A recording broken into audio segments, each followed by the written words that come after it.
Eu entendo que esse tipo de projeto ele fortalece a democracia de maneira direta e indireta. O que verdadeiramente faz a gente melhorar enquanto cidadão é quando nós somos colocados à prova. Por isso que eu me inspirei a fazer esse projeto de lei para impedir que os nomes de torturadores, comprovadamente que aviltaram a dignidade humana e as liberdades individuais e coletivas, não possam esses nomes batizarem os nossos equipamentos públicos. É vergonhoso, é lamentável que a sociedade brasileira, setores aí acadêmicos, intelectuais, tenha conhecimento do que os militares promoveram na ditadura militar e ainda consta nomes, deputados votam, aprovam nomes de logradouros públicos, de escolas, de órgãos públicos, com nomes de torturadores, de assassinos confessos. Então a manutenção desses nomes é um verdadeiro atentado à memória das pessoas que foram torturadas, das pessoas que foram vítimas da ditadura, dos que foram perseguidos políticos, dos familiares dos mortos, desaparecidos. É um atentado a essa memória e é atentado, por extensão, à memória de todo um país. Porque quem sofreu com a ditadura não foram apenas aquelas que foram vitimadas diretamente pela ditadura, mas foi todo um país que viu a sua democracia sucumbir, que viu os projetos de desenvolvimento ficarem suspensos, que viu o arbítrio prevalecer, que viu os seus irmãos serem perseguidos. Eu mesmo assisti um torturador, Sebastião de Moura Curió, na frente da juíza, afirmar que ele matou. Costumo dizer que a tortura foi uma espécie de corrida de obstáculos para mim. A cada passo dela, eu dizia, isso eu aguento. Na porrada, muita pancada, com barra de ferro, eles me esmangaram. Eu pensava, isso eu aguento. Porque minha posição era não falar nada. E nada eu falei, nem meu nome. Quer dizer, torturadores de crimes perversos, cortes de cabeça, mulheres grávidas mortas com feto entre as pernas, não se sabe como que ela perdeu essa criança, mas morta na tortura. E ter logradouros públicos como nós temos na cidade de Salvador ainda.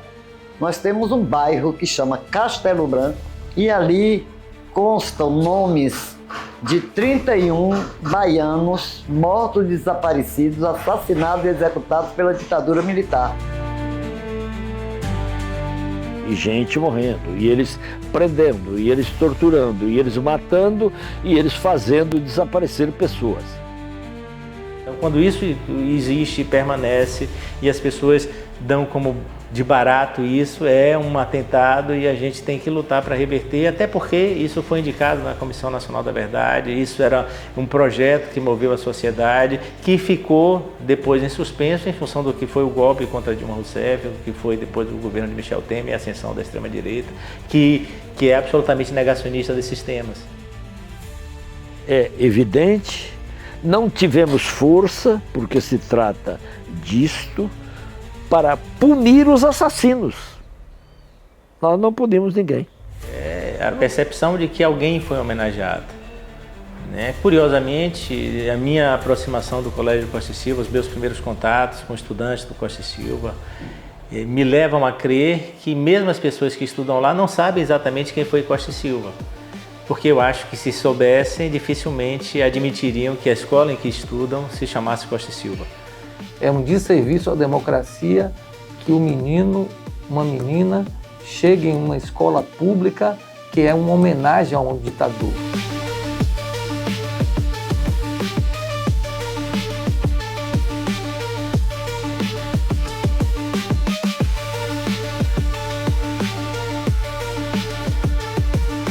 É um desserviço a um paciente de um hospital que seja homenagem ao nome de um ditador, que a gente trafegue uma rodovia que tem o nome de um ditador.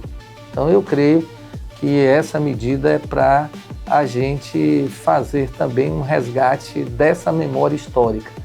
Torturadores têm que ser julgados, condenados e cumprir as suas penas, e não devem ser homenageados pela sociedade brasileira. O período da ditadura militar foi um período histórico onde a força prevaleceu em cima do direito. Esse momento aconteceu, a gente não pode esquecer. Mas não esquecer é exatamente para que a gente tome medidas para que aquilo não se repita. Pelo menos um legado para essa geração que está aí, gente. Não deixar esse caso morrer, não. Como foram tantas histórias de nossas lutas aí, escravatura, malês, né, sabinada, tantas lutas aí que esse povo já, e que a gente não sabe que se levou. E eu volto a repetir, a ditadura não atingiu apenas aqueles que foram vitimados diretamente pela ditadura, mas todo o país. O atraso do Brasil em relação a tantos países do mundo, ele tem a ver também com o fato de que os militares tomaram poder e que os militares implantaram um regime brutal que impediram os brasileiros de se desenvolver, de se manifestar, de expressar suas potencialidades como país. Então a gente está ainda buscando ser o país do futuro, muito em função do fato de que as nossas classes dominantes, que tinham feito a escravidão, né, e usufruído da escravidão, depois fizeram inúmeras ditaduras, praticaram inúmeros golpes, e esses golpes são efetivamente um dos fatores que causam o nosso atraso. A sombra da ditadura não desapareceu da cena brasileira. Outro dia eles tentaram um golpe, 8 de janeiro de 2023.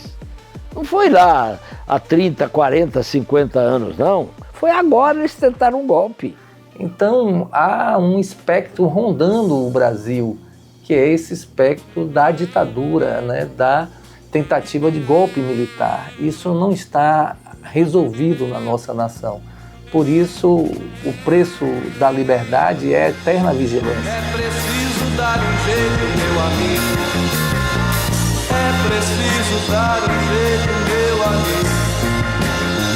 É preciso sim, é preciso sim, é preciso dar um jeito, meu amigo.